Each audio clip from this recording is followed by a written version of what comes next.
Bismillahirrahmanirrahim. Assalamu alaikum students. I hope all of you are doing great. My name is Faisal Iqbal and welcome back to the Grammar Junction.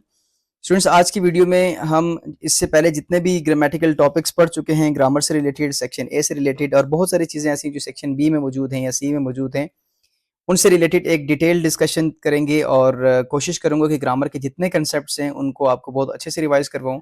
एक detail document है मेरे पास PDF almost, इसमें 11 pages हैं और कोशिश की है कि तमाम के तमाम डॉक्यूमेंट्स को तमाम के तमाम टॉपिक्स को बहुत प्रिसाइज वे में आपके सामने पेश करूं ताकि एक दफ़ा चीज़ें गो थ्रू हो जाएं और कल आपका सेक्शन ए का पोर्शन बहुत अच्छे से हो जाए। सो बहुत अच्छे से सुनिएगा, साथ साथ नोट्स प्रिपेयर कीजिएगा और कोशिश कीजिएगा कि पूरी की पूरी वीडियो को सुनिएगा, फिर कोई ना कोई एस्पेक्ट आपसे रह ना जाए। बहरहाल सबसे पहला जो टॉपिक मैंने आपके लिए सिलेक्ट किया है, ये टॉपिक आपको सेक्शन ए में भी मदद देगा, सेक्शन बी और सेक्शन सी में मदद देगा। स्टूडेंट्स याद रखिएगा, एक तो अब डायरेक्टली क्वेश्चन आपके पेपर में टेंसेस से रिलेटेड आता है। क्वेश्चन नंबर 7, क्वेश्चन नंबर 7 में ये हो सकता है कि आपको कोई एक पैसेज दिया जाए और आपसे कहा जाए कि इसका आप टेंस चेंज करें। ठीक है, प्रेजेंट टेंस है तो उसको पास्ट में करें, पास्ट है तो उसको प्रेजेंट में करें, या फ्यूचर में करें, या फ्यूचर है तो प्रेजेंट में, कोई भी आपको एक सिचुएशन दी जा सकती है। तो एक तो डायरेक्टली भी टेंसेस का, इससे पहले बच्चों को ये प्रॉब्लम था कि सर टेंसेस जो है वो पेपर में नहीं आते तो टेंसेस करवाने का क्या फायदा। ठीक है, वैसे भी टेंसेस अगर आपके बहुत अच्छे से होंगे, आपकी बेस बहुत अच्छी होगी, तो आप ऐसे राइटिंग आप उसमें खुद से लिखना चाहेंगे, खुद से ज़रा आपको लिखना पड़ता है क्रिएटिव राइटिंग में, तो आप वहाँ पे बहुत अच्छे से लिख सकते हैं। सो इसलिए हम ऐसे को इसीलिए हम जो है वो इंग्लिश वर्बल टेंसेस को अच्छे से समझने की कोशिश करते हैं। स्टूडेंट्स दो बेसिक चीज़ें हैं जो आपने जहन में रखनी है पेपर में, और ये दो चीज़ें अगर आपके पेपर में ठीक होगी तो आपका टेंसेस वाला पोर्शन ठीक हो जाएगा। Number 1 is form of verb and number 2 is helping verbs. ठीक है, तो सबसे पहले हम फॉर्म्स ऑफ वर्ब को देख लेते हैं। हमने जब डिस्कशन की थी तो उसमें हमने देखा था कि we have basically 3 tenses, present, past and future, और हर टेंस के जो है वो 4 मजीद एस्पेक्ट्स हैं, उसके जो है वो सब टाइप्स आप कह दें। ठीक है, जिसमें वी हैव इंडेफिनिट जिसको सिंपल भी कहते हैं, वी हैव कॉन्टिन्यूस जिसको हम प्रोग्रेसिव भी कहते हैं, we have perfect and we have perfect continuous जिसको हम परफेक्ट प्रोग्रेसिव भी कहते हैं। फॉर्मूला मैंने आपके साथ शेयर किया था 1 2 1। ठीक है, 1 2 1, यानी कि फर्स्ट फॉर्म ऑफ वर्ब आपकी प्रेजेंट में, सेकंड फॉर्म ऑफ वर्ब आपके पास्ट में, और first form of verb again आपके फ्यूचर के इंडेफिनिट में यूज होगी, यानी 1 to 1। अगर हम इसको वर्टिकली देखें तो 1 to 1। उसके बाद आपको मैंने एक हिंट बताया था कि कभी भी आप जब जब कॉन्टिन्यूटी की बात करते हैं, कॉन्टिन्यूस फॉर्म की बात करते हैं, तो देखिए कॉन्टिन्यूस फॉर्म में बेसिक टेंसेस की मैं बात करूं, वहां पे आईएनजी तो लाजमी आता है, और जब आईएनजी लाजमी आता है तो ये कॉमन सेंस है कि हमेशा उसमें फर्स्ट फॉर्म आएगी, क्योंकि देखें गो, वेंट, गॉन, 3 हमारे पास फॉर्म्स ऑफ वर्ब हैं। तो कभी भी गो के साथ, देखिए गो के साथ तो आईएनजी लगाएंगे तो गोइंग बन जाएगा, तो कभी भी सेकंड या थर्ड फॉर्म के साथ आईएनजी नहीं आएगा। कभी आपने नहीं सुना होगा he is venting to Lahore या he is going to Lahore. ठीक है, तो कॉमन सेंस ये कहती है कि जब भी आपका कॉन्टिन्यूअस टेंस होगा तो उसमें आईएनजी लाजमी आएगा, और जब आईएनजी लाजमी आएगा तो ये कंफर्म बात है कि वहां पे फर्स्ट फॉर्म ऑफ वर्ब आएगी। तो इस लिहाज से जितनी भी हमारी कॉन्टिन्यूअस फॉर्म्स हैं, इसमें हमारे पास वर्ब की फर्स्ट फॉर्म के साथ आईएनजी आएगा। अब अगर ये कॉन्टिन्यूअस है तो परफेक्ट कॉन्टिन्यूअस भी कॉन्टिन्यूअस है, तो वहां पे भी यहाँ पे फर्स्ट फॉर्म के साथ आईएनजी आएगा। ठीक है, तो इस तरीके से हमारी ये दोनों फॉर्म्स ऑफ वर्ब यहाँ पे कॉन्टिन्यूअस में, परफेक्ट कॉन्टिन्यूअस में फर्स्ट फॉर्म ऑफ वर्ब आएगी, और परफेक्ट में हमारे पास थर्ड फॉर्म ऑफ वर्ब आएगी। ठीक है, तो इस लिहाज से हमारा जो फॉर्मूला था दैट इज 1 to 1, ऐसे वर्टिकल देखिए 1 to 1, 111, 333 और 111। आई होप कि ये आपके जहन में, ये एक ट्रिक आपके जहन में रहेगी। अगर मैं इसके हेल्पिंग वर्ब्स की बात करूं तो प्रेजेंट इंडेफिनिट, जो सबसे पहले प्रेजेंट का सादा टेंस है, उसमें हम वर्ब की फर्स्ट फॉर्म के साथ एस या एस लगाते हैं, लेकिन शर्त क्या थी कि सब्जेक्ट आपका सिंगुलर होना चाहिए। एक एग्जांपल अपने जहन में सेट कर लें, in this stanza the poet says that.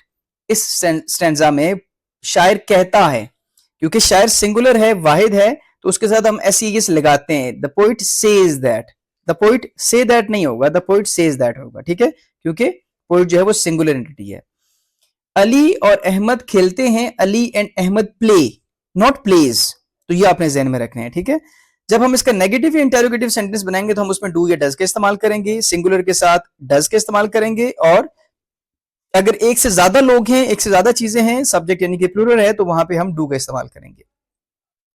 और जब डू या डज का इस्तेमाल होगा तो फिर सेकंड फॉर्म, फिर फर्स्ट फॉर्म के साथ एस या एस का इजाफा नहीं होगा। ठीक है, मैं एग्जांपल आपको दोबारा दे दूं। In this stanza the poet says that, शायर कहता है। अब मैं कहूं, अगर मैं कहूं शायर नहीं कहता, the poet does not say that, अब क्योंकि मैंने डज इस्तेमाल कर लिया तो फिर मैं सेज नहीं बोलूंगा, मैं से बोलूंगा, ठीक है। ये आपने प्रेजेंट इंडेफिनिट के लिए याद रखना है। पास्ट इंडेफिनिट टेंस वो वाहिद टेंस है जिसमें second form of verb use होती है जब हम उसका सिंपल सेंटेंस बनाते हैं। बाकी देखिए यहाँ पे अगर मैं एक दफा आपको दिखा दूं, यहाँ पे सेकंड फॉर्म ऑफ वर्ब है, बाकी जितने भी हैं उसमें या तो फर्स्ट फॉर्म है या तो थर्ड फॉर्म है। यानी कि पास्ट इंडेफिनिट वो वाहिद टेंस है जिसमें हमारे पास सेकंड फॉर्म ऑफ वर्ब इस्तेमाल होती है, बाकी किसी में सेकंड फॉर्म ऑफ वर्ब इस्तेमाल नहीं होती, सिंपल जब हम इसका सेंटेंस बनाते हैं। तो जब हम इसका नेगेटिव या इंटेरोगेटिव बनाते हैं तो हम उसमें डिड का इस्तेमाल करते हैं, और जब हम डिड का इस्तेमाल करते हैं तो उसके साथ हम फर्स्ट फॉर्म लगाते हैं। इसके example, Ali went to Lahore, Ali Lahore गया। Ali did not go to Lahore. जब डिड आ गया तो फिर वेंट नहीं आएगा, फिर फर्स्ट फॉर्म आएगी। ये आपने याद रखना है। देन फ्यूचर में तो आपको एक ही दफा मैं सारे के सारे बता दूं कि फ्यूचर में हमेशा विल शेल इस्तेमाल हो रहा होता है, जो बेसिक टेंसेस उसकी बात करूं। एडवांस लैंग्वेज में आप कुछ बहुत सारे इसके अलावा भी एक्सप्रेशंस देखेंगे, लेकिन मैं बेसिक स्ट्रक्चर की बात करूं उसमें विल या शेल के इस्तेमाल होता है। सिंपल में विल शेल, कॉन्टिन्यूज में विल शेल के साथ बी आ जाएगा, BEB, और परफेक्ट में हमारे पास विल और शेल के साथ हैव आ जाएगा, और परफेक्ट कॉन्टिन्यूज में हमारे पास जो है वो हैव बीन आ जाएगा। ठीक है, ये आपने आई होप के वीडियो पहले देखी होगी, तो चलो रिवीजन में आप थोड़ा जल्दी जल्दी हम चीजों को लेके चलेंगे। प्रेजेंट का कॉन्टिन्यूअस है तो उसमें इज एम आर का इस्तेमाल होगा। Ali is going to Lahore, they are playing football, I am teaching English. ठीक है, और अगर पास्ट फॉर्म है तो उसमें हम वॉज या वर का इस्तेमाल करेंगे, सिंगुलर के साथ वॉज और प्लूरल के साथ वर का इस्तेमाल करेंगे। इसी तरीके से अगर मैं परफेक्ट की बात करूं तो I have completed my task, I we you they के साथ हैव आएगा, और ही शी इट और सिंगुलर के साथ हैज आएगा। और अगर मैं पास्ट की बात करूं तो पास्ट में जो भी फॉर्म होगी, जो भी पर्सन सिंगुलर है या प्लूरल है, उसमें हमेशा हैड आएगा। अब इसी तरीके से यहाँ पे हैज और हैव था तो यहाँ पे हैज और हैव के साथ बीन का इजाफा कर देंगे, हैज बीन और हैव बीन। यहाँ पे हैड था तो यहाँ पे हैड बीन लगा देंगे, यानी कि इसमें से बीन का इजाफा करेंगे। तो ये आपने चीजें ध्यान में रखनी है, जिसमें हमारे पास 1 to 1, 111, 333 और 111 है, ये इसकी फॉर्म्स ऑफ वर्ब हैं। और अगर मैं इसकी हेल्पिंग वर्ब्स की बात करूं तो प्रेजेंट में आपको SES का बताया, अगर सब्जेक्ट सिंगुलर होगा डू डज का इस्तेमाल होगा, सिंगुलर के साथ डज और प्लूरल के साथ डू का इस्तेमाल होगा। और जब डू डज का इस्तेमाल होगा तो फिर सेकंड फॉर्म ऑफ वर्ब नहीं लगेगी, नहीं थर्ड फॉर्म ऑफ वर्ब लगेगी, बल्कि फर्स्ट फॉर्म ऑफ वर्ब लगेगी, और साथ में SES नहीं लगेगा। ठीक है, पास्ट इंडेफिनिट में डेट का इस्तेमाल होगा जो जब नेगेटिव या इंटेरोगेटिव बनाएंगे, और जब डेट का इस्तेमाल करेंगे तो उसके साथ सेकंड फॉर्म नहीं बल्कि फर्स्ट फॉर्म लगेगी। बाकी डिटेल आपके साथ में डिस्कस कर चुका हूं। ठीक है, तो this was our first topic. Second जो हमारा टॉपिक है वो पार्ट्स ऑफ स्पीच से रिलेटेड है, और पार्ट्स ऑफ स्पीच में जितने भी पार्ट्स ऑफ स्पीच हैं उन पे एक दफा नजर डालते हैं। सबसे पहले we have noun. A noun is a word that name a person, place, thing और आइडिया। ठीक है, जो किसी भी शख्स का नाम हो सकता है, किसी चीज का नाम हो सकता है, किसी शख्स का नाम हो सकता है, या किसी जगह का नाम हो सकता है। बहरहाल इसकी टाइप्स हमारे पास प्रॉपर नाउन, इसमें मार्फा, किसी खास शख्स की, किसी स्पेसिफिक अगर नाम की बात की जाए, अली, लाहौर, या किसी भी इसमें मार्फा जिसको उर्दू में कहते हैं, तो हमारे पास प्रॉपर नाउन है। और कॉमन नाउन हमारे पास इसमें नकरा है, किसी आम चीज के बारे में जनरली बात की जाए। लेकिन बॉय मेरे पास जो है वो कॉमन नाउन है, लेकिन बॉय का नाम अगर मैंने कह दिया अली तो वो मेरे पास प्रॉपर नाउन हो जाएगा। Then we have concrete noun. Concrete noun वो है जिसको आप जो है टच कर सकते हैं, जो अपने फिजिकल फॉर्म में मौजूद हो, जैसे चेयर और एप्पल। एब्स्ट्रैक्ट नाउन वो होता है जिसको आप फील कर सकते हैं, ठीक है, जिसकी कोई फिजिकल फॉर्म मौजूद नहीं होती, जैसे ऑनेस्टी।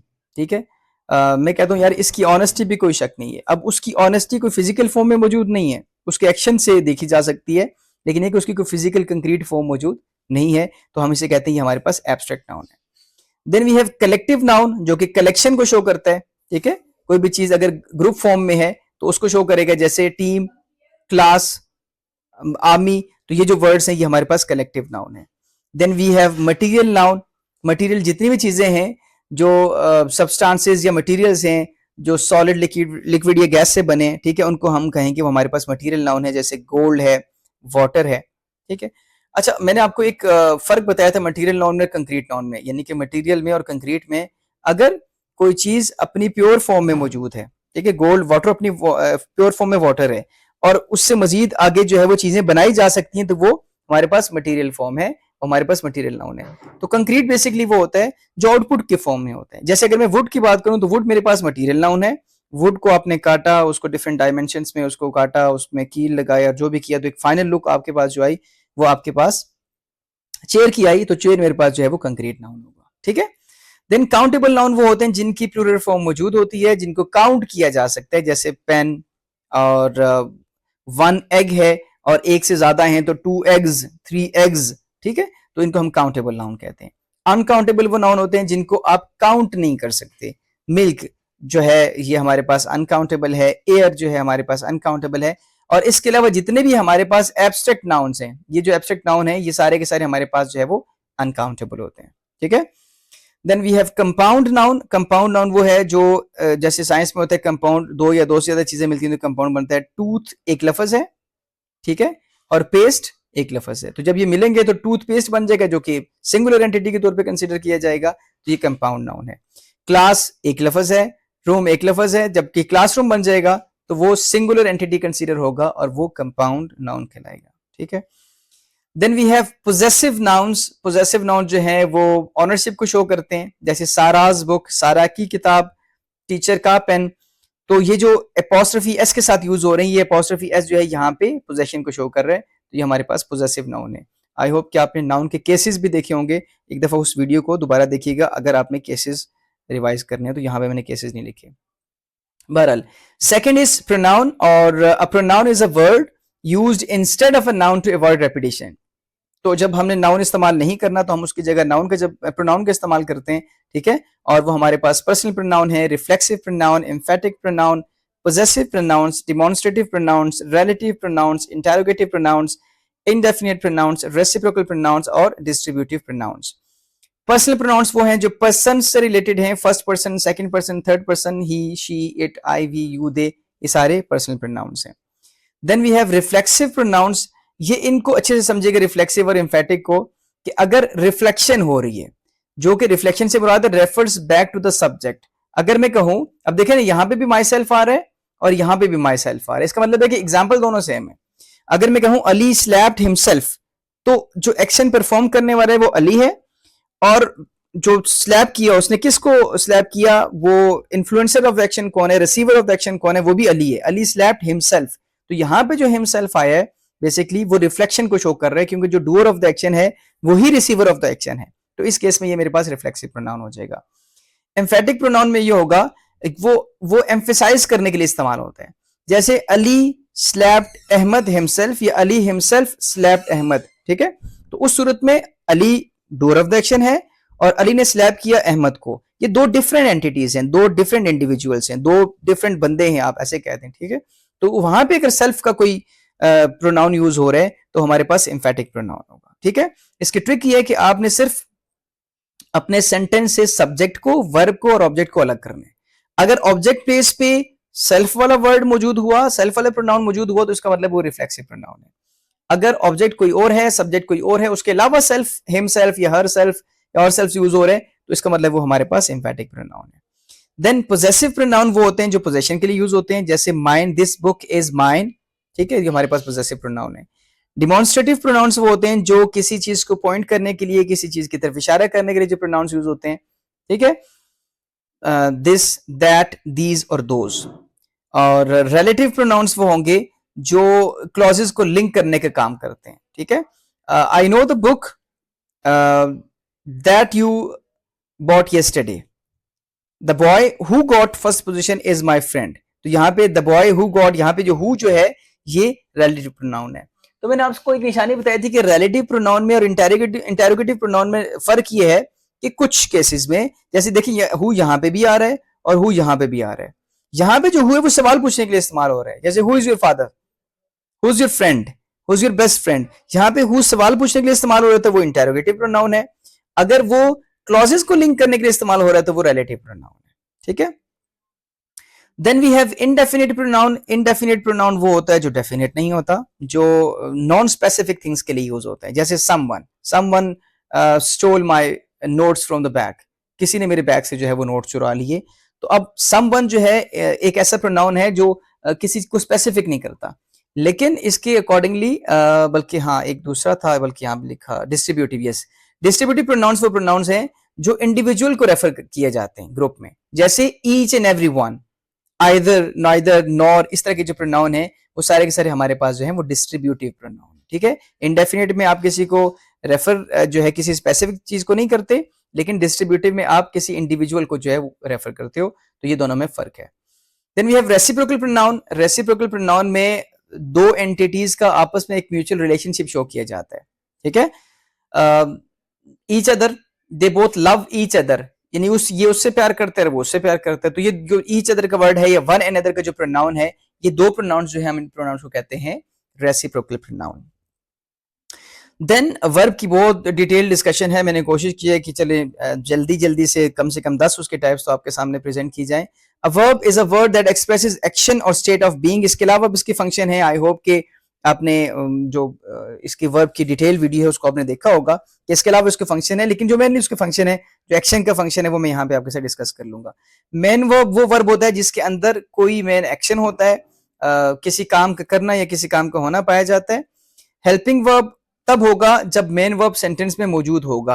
अब इसकी एग्जांपल आपको यहाँ पे भी नजर आ रही है, ये कहीं और भी आपको एग्जांपल नजर आ सकती है। देखिए आपको यहाँ पे भी लिंकिंग वर्ब में भी आपको इस नजर आ रहा है, और यहाँ पे भी आपको इस नजर आ रहा है। सवाल ये पैदा होता है कि अब ये हेल्पिंग वर्ब है या लिंकिंग वर्ब है, डिपेंड करता है वो किस कॉन्टेक्स्ट में यूज हो रहे हैं।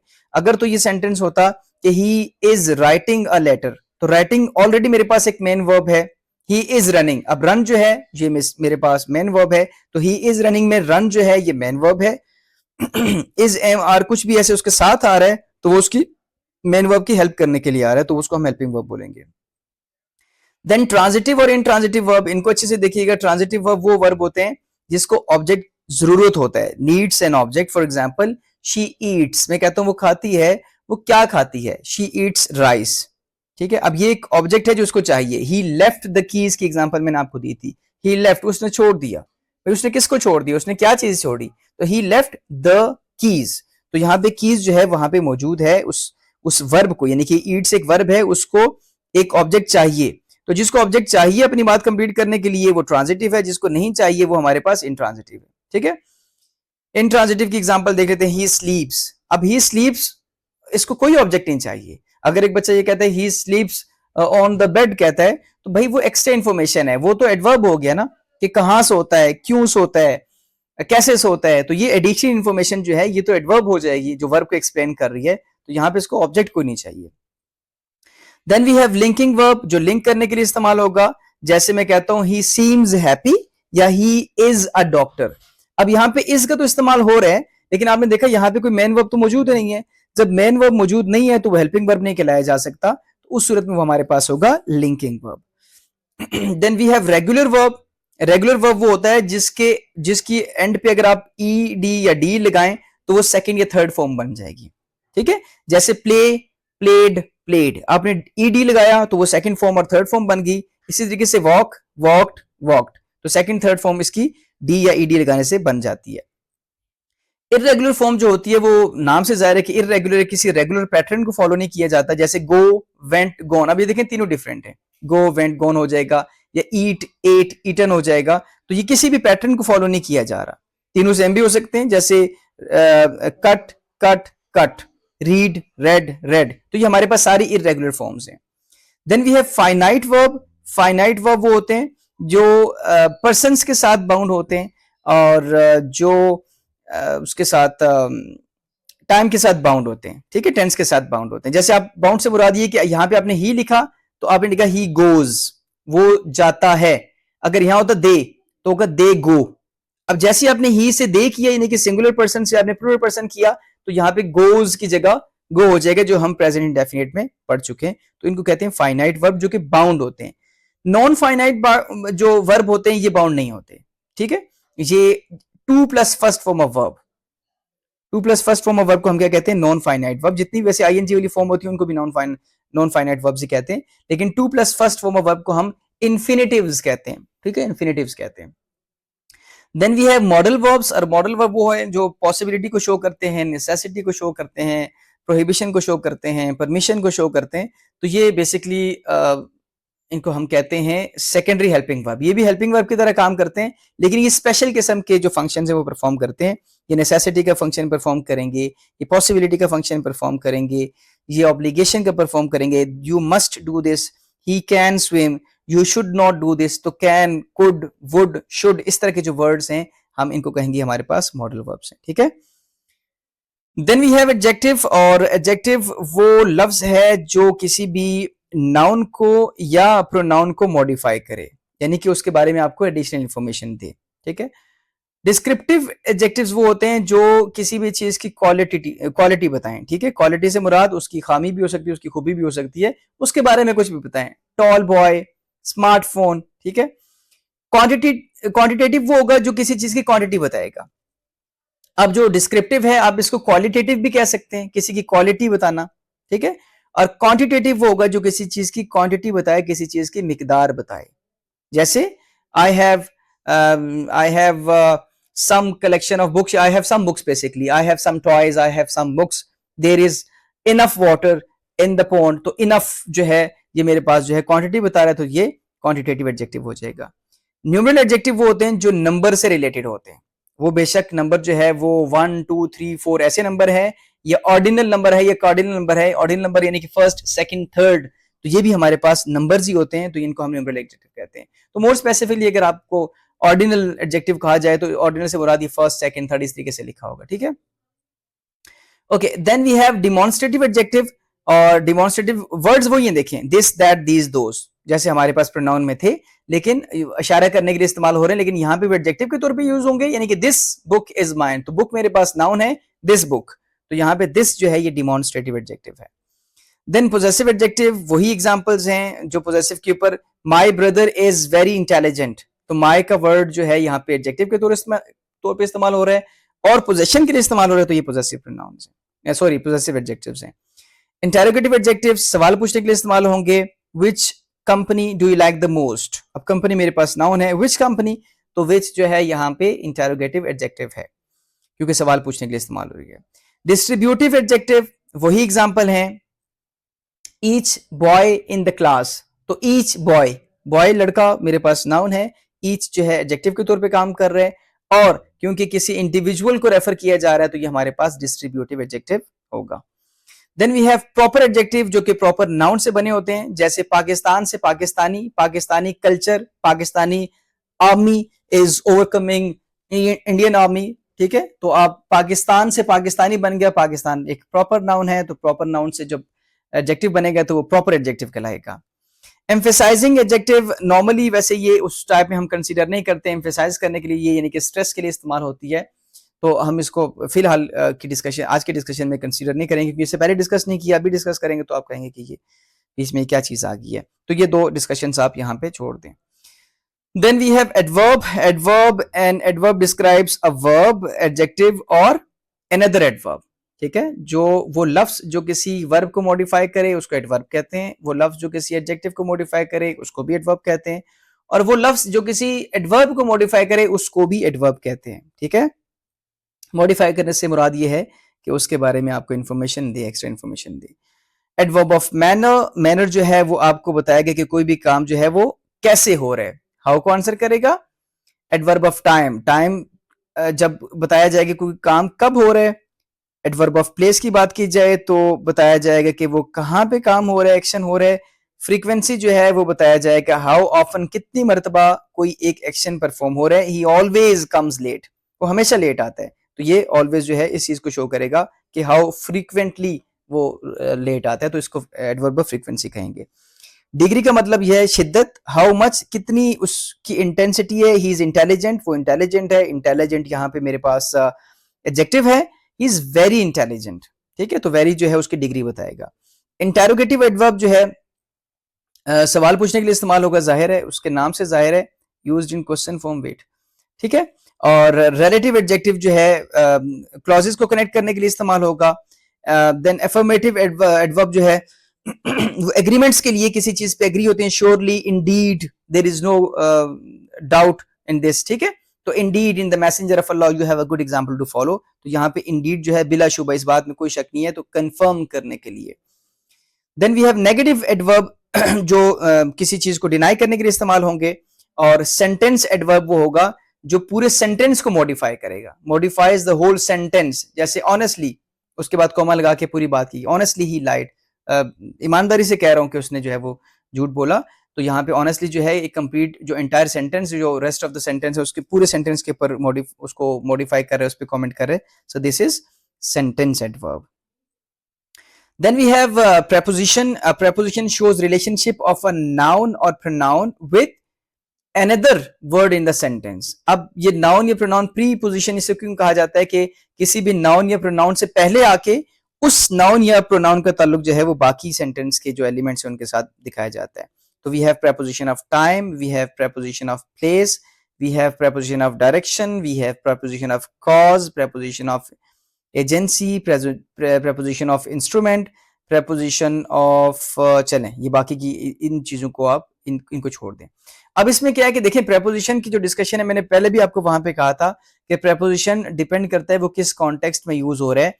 एक ही preposition एक ही वक्त में एक से ज्यादा जो है वो टाइप्स हैं उस पर भी एग्जिस्ट कर सकता है. ठीक है, preposition डायरेक्शन की बात करें, he was born in Lahore.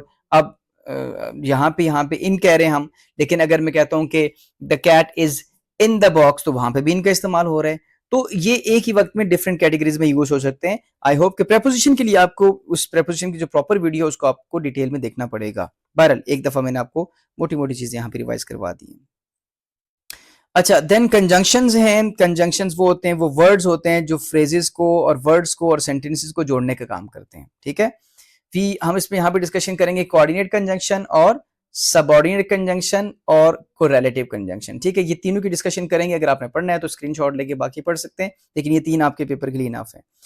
Coordinate conjunction जिनको हम फैन बॉयज वाले भी कहते हैं, ये हमेशा कंपाउंड सेंटेंसेस को जोड़ने का काम करते हैं. इक्वल पार्ट से मुराद ये कि एक तरफ भी इंडिपेंडेंट क्लॉज है, दूसरी मरतबा भी इंडिपेंडेंट क्लॉज है. फैन बॉयज वाले जो हैं, आई होप कि आपको अब पता होगा कि ये फैन बॉयज वाले कौन से हैं. देन वी फैन बॉयज के अलावा अगर कोई कंजंक्शन आता है तो हमारे पास कौन सा होगा, वो सबऑर्डिनेट कंजंक्शन होगा जो कि डिपेंडेंट क्लॉजेस को आपस में जोड़ने का काम करेगा. दोबारा बता रहा हूं कि अगर बिकॉज से कोई क्लॉज शुरू हो रहा है तो इसका मतलब है वो क्लॉज कौन सा है, डिपेंडेंट क्लॉज, क्योंकि सबऑर्डिनेट कंजंक्शन वो कंजंक्शन होता है जो किसी डिपेंडेंट क्लॉज को इंट्रोड्यूस करता है और इससे सेंटेंस कॉम्प्लेक्स बनता है. देन कोरिलेटिव कंजंक्शंस वो होते हैं जो पेयर्स की फॉर्म में होते हैं, आइदर और, नाइदर नॉर, इस तरह. अगर कोई पेयर्स की फॉर्म में तो हमारे पास कोरिलेटिव कंजंक्शन है. ठीक है. अच्छा, then interjection. Interjection is a word और phrase that shows strong emotions. खुशी के इमोशंस हो सकते हैं, जॉय के हो सकते हैं, सॉरो के हो सकते हैं, सरप्राइज के हो सकते हैं, ग्रीटिंग के हो सकते हैं, अप्रूवल के हो सकते हैं, अटेंशन के हो सकते हैं, पेन के हो सकते हैं, डिस्गस्ट के हो सकते हैं, एंगर के हो सकते हैं, हेसिटेशन, कोई भी एक्सप्रेशन ऑफ डाउट भी हो सकता है. तो ये सारे एक्सप्रेशन आपके सामने, इनको एक दफा देख लें, स्क्रीनशॉट लेना है स्क्रीनशॉट ले लें. तो इनमें से कोई भी एक्सप्रेशन अगर यूज होगा तो हमारे पास इंटरजेक्शन कहलाएगा. इसके आगे जो है वो एक्सक्लेमेशन मार्क जो है वो यूज किया जाता है. नेक्स्ट जो हमारी डिस्कशन है, दिस इज टॉपिक 3, और टॉपिक 3 जो है हमारा वो फ्रेजेस के बारे में है. और फ्रेज क्या होता है स्टूडेंट्स, मैंने आपको बताया था कि फ्रेज, सबसे पहली चीज तो ये कि फ्रेज ग्रुप ऑफ वर्ड्स होता है. ठीक है, और इसमें सब्जेक्ट अगर मौजूद है तो वर्ब मौजूद नहीं होगा, और अगर वर्ब मौजूद है तो सब्जेक्ट मौजूद नहीं होगा. सिंपल. अगर दोनों चीजें मौजूद हुई तो इसका मतलब है वो फ्रेज नहीं है बल्कि वो क्लॉज है. ठीक है. अब noun phrase, words like noun, sorry works like a noun, ये नाउन की तरह काम करता है, इसीलिए उसको हम नाउन फ्रेज कहते हैं. The tall boy. ठीक है, I saw a tall boy. I saw what, ये व्हाट को आंसर करे, अ टॉल बॉय. बॉय इसमें नाउन था और बाकी जो उसके साथ वर्ड्स थे अ या टॉल, ये हमारे पास फ्रेज की सूरत में आ रहे हैं, तो ये हमारे पास नाउन फ्रेज है. वर्ब फ्रेज में फिर वर्ब होगा, फिर इसमें सब्जेक्ट नहीं होगा ऑब्वियसली. जैसे मैं कहता हूं Ali is writing a letter, तो is writing. Ali is going to Lahore, तो इज गोइंग, यानी कि जो वर्ब का पोर्शन होगा उसमें हेल्पिंग वर्ब हो सकता है, उसमें मेन वर्ब हो सकता है. तो ये हमारे पास क्या हो जाएगा, verb phrase. Let me highlight this. Then we have adjective phrase. Adjective phrase वो होता है जो एडजेक्टिव की तरह काम करता है. अभी हमने एडजेक्टिव पढ़े. ठीक है, full of anger, covered with dust, the table covered with dust has been sold. ठीक है, तो covered with dust जो है यहाँ पे एडजेक्टिव फ्रेज के तौर पे काम करेगा. Then we have adverb phrase जो एडवर्ब के तौर पे काम करे. He is driving with a great speed, वो गाड़ी चला रहा है विद अ ग्रेट स्पीड, बहुत स्पीड के साथ. तो यहाँ पे विद ग्रेट स्पीड या विद ग्रेट स्पीड जो है ये एडवर्ब फ्रेज है, क्योंकि एडवर्ब के तौर पे काम कर रहे हैं. प्रेपोजिशनल फ्रेजेस वो फ्रेजेस होते हैं जो प्रेपोजिशन से स्टार्ट होते हैं. अब मैंने आपको बड़ी डिटेल डिस्कशन में पहले बता दिया था कि यहाँ पे ये जो विद से स्टार्ट हो रहा है तो ये भी प्रेपोजिशनल फ्रेज लेकिन ये डिस्कशन ये ऐसा क्यों है, इसके लिए थोड़ा सा आपको फ्रेज की तो और क्लॉज की तो मैं आपको रिकमेंड करूंगा आज के दिन कम से कम एक दफा वीडियो इसके बाद दोबारा से देख लें, ठीक है। तो प्रेपोजिशनल फ्रेजेस वो फ्रेजेस होते हैं जो प्रेपोजिशन से स्टार्ट होते हैं। इन्फिनेटिव फ्रेजेस वो होते हैं जो इन्फिनेटिव से स्टार्ट होते हैं, यानी कि two plus first form of verb वहां से स्टार्ट होंगे, ठीक है। वो फ्रेजेस जो इन्फिनेटिव से स्टार्ट होती हैं। जेरेंट फ्रेज वो फ्रेज होती है जो जेरेंट से स्टार्ट होती है। जैसे जेरेंट वो होता है, बल्कि ये वर्ब में बताना चाहिए था आपको मुझे, जो आईएनजी फॉर्म होती है, वर्ब की फर्स्ट फॉर्म के साथ आईएनजी आ जाए और वो सब्जेक्ट के तौर पे आए, ठीक है, वो सब्जेक्ट के तौर पे आए, नाउन के तौर पे आए, तो हम उसे कहेंगे हमारे पास जेरेंट है। नॉट सब्जेक्ट, सॉरी, सब्जेक्ट के तौर पे ना आए, वो नाउन के तौर पे आए तो हम उसको जेरेंट बोलेंगे। और एक ऐसी फ्रेज जो जेरेंट से स्टार्ट हो रही है तो हम उसको जेरेंट फ्रेज बोलेंगे। Then we have participle phrase, और पार्टिसिपल फ्रेज वो फ्रेज है जो पार्टिसिपल से स्टार्ट हो। अब अगेन वर्ब की फर्स्ट फॉर्म के साथ आईएनजी आ जाए और वो वर्ब के तौर पे इस्तेमाल हो, ठीक है, वो मेन वर्ब के तौर पे इस्तेमाल हो, तो हमारे पास उसको पार्टिसिपल कहते हैं। या वो एडजेक्टिव के तौर पे इस्तेमाल हो रही है तो हम उसको भी पार्टिसिपल ही बोलेंगे। अब पार्टिसिपल की दो टाइप्स होती हैं, we have present participle and we have past participle. Present participle की निशानी है कि उसके एंड पे आईएनजी आता है, और पास्ट पार्टिसिपल की निशानी है कि वो थर्ड फॉर्म ऑफ वर्ब को, यानी कि पास्ट फॉर्म जो होती है उसको हम कहते हैं ये हमारे पास पार्टिसिपल है, ठीक है। तो अगर कोई भी फ्रेज पार्टिसिपल से, वो बेशक प्रेजेंट पार्टिसिपल है या पास्ट पार्टिसिपल है, वहां से स्टार्ट हो रही है तो वो पार्टिसिपल फ्रेज कहलाएगी। Then we have absolute phrase. Absolute phrase जो है वो कंप्लीट सेंटेंस पे कमेंट करता है, ठीक है, और इसकी निशानी मैंने आपको बताई थी कि दिखने में लगता है कि वो सेंटेंस एक कंप्लीट सेंटेंस है, लेकिन उसमें कुछ ना कुछ मिसिंग होता है। द वेदर बीइंग कोल्ड, यानी कि द वेदर इज कोल्ड, या इस तरह की कंप्लीट, यानी कि इसमें कहीं ना कहीं ऑक्सिलरी मिसिंग होगा, ठीक है, तो हम इसको कहते हैं कि हमारे पास एब्सोल्यूट फ्रेज है। धोखेबाज है, दिखने में लगता है कि कंप्लीट बात हो रही है। Then we have a positive phrase, ठीक है। ए पॉजिटिव फ्रेज ये है कि जैसे लिखा हो अली, फिर उसके बाद कॉमा आ जाए या सेमी कॉलन भी आ सकता है, द बेस्ट स्विमर, फिर कॉमा आ जाए, लिव्स इन लाहौर, तो द बेस्ट स्विमर, इसको जो हम ए पॉजिटिव फ्रेज बोलेंगे, फ्रेज फॉर्म में है। और अगर इस तरह के स्टाइल में लिखा हुआ है giraffe comma lives in, giraffe नहीं, elephant comma the biggest animal on the planet comma lives in Africa, ठीक है। तो the biggest animal on the planet ये मेरे पास फ्रेज फॉर्म में है, तो ये पॉजिटिव फ्रेज कहलाएगा, इस तरह के अगर फॉर्म में लिखा हुआ है, ठीक है। Then we have topic 4 that is about clauses and its types. और अगर एक ग्रुप ऑफ वर्ड है जिसमें बोथ सब्जेक्ट एंड वर्ब दोनों चीजें मौजूद हैं, तो ये हमारे पास क्या हो जाएगा, ये हमारे पास क्लॉज हो जाएगा।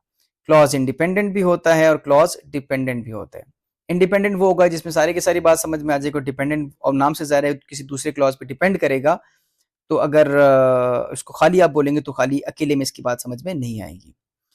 इंडिपेंडेंट क्लॉज कंप्लीट थॉट देगा, शी इज सिंगिंग, और डिपेंडेंट क्लॉज होगा जो इनकम्प्लीट थॉट देगा, जैसे बिकॉज ही वॉज टायर्ड। अब इतनी बात बोली जाए, जाहिर है पूरी बात समझ में नहीं आ रही, इसके साथ कुछ ना कुछ हमें और बोलना है ताकि हमें बात समझ में आए, तो ये डिपेंडेंट क्लॉज होगा। डिपेंडेंट क्लॉज के फिर आगे हमारे पास 3 टाइप्स हैं, नाउन क्लॉज, एडजेक्टिव क्लॉज और एडवर्ब क्लॉज। तो अगर तो वो नाउन की तरह बिहेव कर रहा है, नाउन की तरह एक्ट कर रहा है, यानी कि वर्ड को आंसर कर रहा है, तो वो मेरे पास नाउन क्लॉज है। अगर वो एडजेक्टिव की तरह बिहेव कर रहा है, यानी कि वो मॉडिफाई कर रहा है किसी नाउन को या प्रोनाउन को, तो वो मेरे पास एडजेक्टिव क्लॉज है। और अगर वो किसी वर्ब को या एडजेक्टिव को या किसी एडवर्ब को मॉडिफाई कर रहे हैं, उस पर कॉमेंट कर रहे हैं, तो मेरे पास क्या हो जाएगा, एडवर्ब क्लॉज, ठीक है। एडवर्ब क्लॉज में फिर आगे वही एडवर्ब की जो सारी टाइप्स हैं वो भी टाइप्स इसमें आ सकती हैं। ये कुछ डिटेल है, अगर आपके पास टाइम अगर आप पढ़ना चाहते हैं तो आप इसका स्क्रीनशॉट ले सकते हैं, इसको पढ़ लीजिएगा। यानी कि बेसिकली ये वही है जो एडवर्ब की जो टाइप्स हैं, एडवर्बियल क्लॉज ऑफ रीजन है, एडवर्बियल क्लॉज ऑफ फ्रीक्वेंसी है, एडवर्बियल क्लॉज ऑफ टाइम है, एडवर्बियल क्लॉज ऑफ मैनर है, ये सारे के सारी इसकी जो है वो सब टाइप्स हैं। देन टाइप्स ऑफ सेंटेंसेस हम देखेंगे on the basis of its form, और types of sentences on the basis of its structure. तो we have declarative sentence, we have interrogative sentence, we have imperative sentence और exclamatory sentence. बाकी detail में आपके साथ share कर चुका हूं। डिक्लेरेटिव, डिक्लेयर करने के लिए, इसको सिंपल सेंटेंस भी कहते हैं, इसको असर्टिव सेंटेंस भी कहते हैं, ठीक है। इंटेरोगेटिव, सवाल पूछने के लिए जो सेंटेंसेस इस्तेमाल होंगे, do you like reading. Imperative sentences वो होंगे जिसमें कोई कमांड होगी, कोई रिक्वेस्ट होगी। और एक्सक्लेमेटरी सेंटेंसेस वो होंगे जिसमें कोई एक्सक्लेमेशन मार्क इस्तेमाल होगा, कंफर्म, और जिसमें कोई इमोशंस का इजहार किया जाएगा, ठीक है। Then we have optative sentences as well, जिसमें किसी चीज के बारे में कोई तमन्ना की जाएगी या किसी को दुआ दी जाएगी. If we talk about the types of sentences on the basis of its structure, we have simple sentence, we have compound sentence, we have complex sentence and we have compound complex sentence. ठीक है. Simple sentence में एक ही clause होगा और वो independent clause होगा. ठीक है. He reads every night, वो हर रात पढ़ता है. Compound sentence में हमारे पास दो या दो से ज्यादा independent clauses होंगे. ये confirm है कि वो independent clauses ही होंगे, याद रखिएगा. ठीक है. और वो दोनों के दोनों जो इंडिपेंडेंट क्लॉजेस होंगे या दो से ज्यादा जितने भी इंडिपेंडेंट क्लॉजेस हैं, वो सारे के सारे कोऑर्डिनेट कंजंक्शन के साथ जुड़े होंगे, ये याद रखिएगा. ठीक है. जैसे मेरे पास शी लाइक्स टी, ये मेरे पास एक क्लॉज है. आई प्रेफर कॉफी, ये मेरे पास एक क्लॉज है. और ये किसके साथ जुड़ा हुआ है? ये एक कंजंक्शन बट के साथ जुड़ा हुआ है, जो कि फैन बॉयज में से है. तो ये हमारे पास क्या है? कंपाउंड सेंटेंस है. याद रखिएगा कि कल आपने पेपर में गलत नहीं करना, ये बड़ी इंपॉर्टेंट डिस्कशन है. देन कॉम्प्लेक्स सेंटेंस में एक इंडिपेंडेंट क्लॉज और एक या एक से ज्यादा जो है वो डिपेंडेंट क्लॉज हो सकते हैं. जैसे आपने सिर्फ ये देखा कि पहला पोर्शन है although it was raining, second portion है we went outside. We went outside, हम बाहर गए, ये तो पूरी बात समझ में आ रही है. लेकिन ये जो क्लॉज है ये एक कंजंक्शन से शुरू हो रहा है जो फैन बॉयज में से नहीं है. तो जब भी हमारे पास कोई क्लॉज सबऑर्डिनेट कंजंक्शन से शुरू होगा तो इसका मतलब है कि वो सेंटेंस को कॉम्प्लेक्स बना देगा. ठीक है. तो ये हमारे पास कॉम्प्लेक्स सेंटेंस है. अब कंपाउंड कॉम्प्लेक्स में क्या होता है कि it contains at least to independent clauses होगी. ठीक है. दो इंडिपेंडेंट जो क्लॉजेस होंगे उसके दरमियान में, जैसे यहां पे ही फिनिश द वर्क एक clause, he submitted it on time दूसरा क्लॉज. ये दो हमारे पास, दोनों हमारे पास इंडिपेंडेंट है और ये जुड़े हुए एक ऐसे कंजंक्शन के साथ जो कि फैन बॉयज में से है, यानी कि एंड. तो ये हमारे पास हो गया कंपाउंड कंस्ट्रक्शन हो गई. और ये एक मेरे पास क्लॉज है जो कि स्टार्ट हो रहा है एक सबऑर्डिनेट कंजंक्शन के साथ. ठीक है. जब आप सबऑर्डिनेट कंजंक्शन के साथ किसी क्लॉज को स्टार्ट करेंगे तो ये मेरे पास जो कंस्ट्रक्शन है, ये जो मेरे पास कंस्ट्रक्शन है स्टार्ट वाली, ये मेरे पास कॉम्प्लेक्स हो गई और ये मेरे पास कंपाउंड हो गई. तो ये बन गया कंपाउंड कॉम्प्लेक्स. ठीक है. आई होप कि आपको समझ आ चुके होंगे. देन सेंटेंसेस की एक और टाइप है जिसको हम कहते हैं कंडीशनल सेंटेंस. और कंडीशनल सेंटेंस में हमारे पास है जनाब zero conditional, first conditional, second conditional, third conditional और मिक्स कंडीशनल. ये कुछ इसकी तरतीब ऊपर नीचे होगी. चलो बहरहाल, जीरो कंडीशनल सेंटेंसेस वो होते हैं जिसमें कंडीशन पाई जाती है, इफ का इस्तेमाल होता है या बाज में व्हेन का भी इस्तेमाल होता है. तो जीरो कंडीशनल जो है वो कंडीशनल है जो जनरल ट्रूथ के लिए होता है, फैक्ट्स या आपकी हैबिट्स हैं. ठीक है. उसके उसके बारे में होता है. लेकिन मैं इस पे नहीं जाऊंगा, मैं आपको इसकी जो मैंने जैसे आपको समझाया था वैसे ही आपको समझाऊंगा कि एक बार तो इस्तेमाल हो गया conditional sentence. If you heat water, this is present tense. It boils, ये भी प्रेजेंट टेंस है. तो अगर दोनों पोर्शन, जो कंडीशनल सेंटेंस में जो दो पोर्शन होंगे, अगर दोनों पोर्शन प्रेजेंट इंडेफिनिट के हैं तो हमारे पास जीरो कंडीशनल होगा. ठीक है. जब बारिश आती है तो पानी आता है. तो ये दोनों प्रेजेंट इंडेफिनिट कंडीशंस हैं, प्रेजेंट डेफिनेट कंस्ट्रक्शन है. तो हम ये कहेंगे हमारे पास जीरो कंडीशनल है. अगर मैं फर्स्ट कंडीशनल की बात करूं तो फर्स्ट कंडीशनल का जो इफ क्लॉज है, इफ इट रेन्स, ये मेरे पास प्रेजेंट का है. और we will cancel the trip, ये देखिए इसमें विल का इस्तेमाल हो रहा है, यानी कि फ्यूचर का इस्तेमाल हो रहा है. तो जो जीरो फर्स्ट कंडीशनल है इसका जो इफ क्लॉज है, ठीक है, इफ का जिसमें यानी कि इफ आता है, जो इफ क्लॉज है वो प्रेजेंट टेंस का होगा. और जो दूसरा हमारे पास होगा इंडिपेंडेंट क्लॉज होगा वो फ्यूचर में, यानी कि उसमें विल भी आ सकता है, उसमें शैल भी आ सकता है, उसमें वुड भी आ सकता है. ठीक है. तो ये हमारे पास होगा first conditional. Second conditional sentences वो सेंटेंसेस होते हैं, अच्छा सेकंड और थर्ड का आप इकट्ठा समझ लें कि सेकंड और थर्ड जो है ये दोनों, इनका ताल्लुक जो है पास्ट के साथ है. If I were rich, if she had studied. अब इन दोनों में देखें, ये दोनों में पास्ट कंस्ट्रक्शन यूज हो रही है. ठीक है. मैं दोबारा बता रहा हूं, सेकंड कंडीशनल, एक मिनट इसको मुझे हाईलाइट करने दें, सेकंड कंडीशनल और थर्ड कंडीशनल, ये दोनों कंडीशनल सेंटेंसेस के वो टाइप्स हैं जिसका इफ क्लॉज वो होगा जिसमें पास्ट टेंस इस्तेमाल होगा. तो जैसे आपने सेंटेंस पढ़ा, आपने पास्ट सेंटेंस देखा, पास्ट कंस्ट्रक्शन देखी इफ क्लॉज में, तो आपको समझ आ गई या तो ये सेकंड कंडीशनल है या तो ये थर्ड कंडीशनल है. ठीक है. तो अगर ये प्रेजेंट हुआ तो आपने कहना है या तो ये जीरो कंडीशन है या तो ये फर्स्ट कंडीशन है. तो यहां से आपको दो ऑप्शन तो वैसे आपके कैंसिल हो जाएंगे. बहरहाल ये आपकी जो इफ क्लॉज है ये पास्ट है, और जो सेकंड जो हमारे पास इंडिपेंडेंट है उसमें वुड का इस्तेमाल होगा. याद रखिएगा कि थर्ड कंडीशनल में वुड के साथ हैव का भी इस्तेमाल होगा. ये कंफर्म बात है, कंफर्म पक्की ठक्की बात है. ठीक है. तो आपने सिर्फ इनको इन एलिमेंट से पहचानना है। मैं एक दफा रिवाइज करवा दूं, मैं चाहता हूं आपकी ये गलत ना हो। सबसे पहले आपके पास जो सेंटेंस आएगा, आपने सेंटेंस का वो पोर्शन पढ़ना है, वो पार्ट पढ़ना है जिसमें इफ इस्तेमाल हो रहा है या व्हेन इस्तेमाल हो रहा है। अगर तो वो प्रेजेंट है तो वो या तो जीरो कंडीशनल होगा या तो फर्स्ट कंडीशनल होगा, ठीक है। अगर तो दोनों पोर्शन प्रेजेंट में है तो वो जीरो है। अगर पहला वाला पोर्शन यानी कि इफ वाला जो पोर्शन है, पहले बाद में भी हो सकता है, ये इफ वाला जो पोर्शन है वो प्रेजेंट का है और दूसरा जो है वो फ्यूचर का है, तो वो फर्स्ट हो जाएगा। इसी तरीके से अगर इफ वाला पोर्शन पास्ट है तो या तो वो सेकंड कंडीशनल है या वो थर्ड कंडीशनल है। अगर फिर उसके बाद आपने सेकंड पोर्शन देखना है, अगर तो उसमें सिर्फ वुड इस्तेमाल हो रहा है तो वो सेकंड कंडीशनल है, अगर वुड के साथ हैव भी इस्तेमाल हो रहा है तो वो थर्ड कंडीशनल है, ठीक है। अब एक और टाइप है mixed conditional, used when the time in the if clause and main clause are different. For example, if के बाद आपने यहां पे पास्ट परफेक्ट इस्तेमाल कर लिया, वुड प्लस बेस फॉर्म, यानी कि जो present result of past action, if I had slept well I would feel better now. अब देखें, एक चीज याद रखिएगा कि जो थर्ड कंडीशनल है इसमें जो इफ क्लॉज है इसमें हमारे पास पास्ट परफेक्ट इस्तेमाल हो, यानी कि हैड का इस्तेमाल होगा। ये कंफर्म बात है। मैंने आपको जनरली पास्ट बताया, उससे भी आप पहचान सकते हैं, लेकिन मैं मिक्स समझाने के लिए आपको बता रहा हूं यहां हैड। अब यहां पे हैड इस्तेमाल हो गया तो उसूलन जो नेक्स्ट पोर्शन था वहां वुड के साथ हैव इस्तेमाल होना चाहिए था, यहां पे सिर्फ वुड इस्तेमाल हुआ है, ठीक है। तो ऐसी पोर्शन को हम कहते हैं कि हमारे पास मिक्स्ड कंडीशनल है, ठीक है। मैं थोड़ा सा ट्रिक्स के साथ आपको बता रहा हूं क्योंकि डिटेल डिस्कशन पहले इनकी हो चुकी है, शायद कंडीशनल सेंटेंस की नहीं हुई, लेकिन ये कि बाकी जनरली हम डिस्कस कर चुके हैं। अब वॉइसेस पे डिस्कस करते हैं। Voices shows whether the subject of a sentence is doing the action और रिसीविंग इट, ठीक है। अब जैसे हम कहते हैं ना, सब्जेक्ट और ऑब्जेक्ट अपनी पोजीशंस को रिप्लेस कर देते हैं, तो एक्टिव सेंटेंस में क्या होता है, एक्टिव वॉइस में क्या होता है, the subject does the action, और पैसिव वॉइस में क्या होता है, the subject receives the action, ठीक है। द टीचर टीचेस ग्रामर, और एग्जाम जो पैसिव फॉर्म है वो क्या हो जाएगी, grammar is taught by the teacher. तो ये मेरे पास एक्टिव और पैसिव फॉर्म है।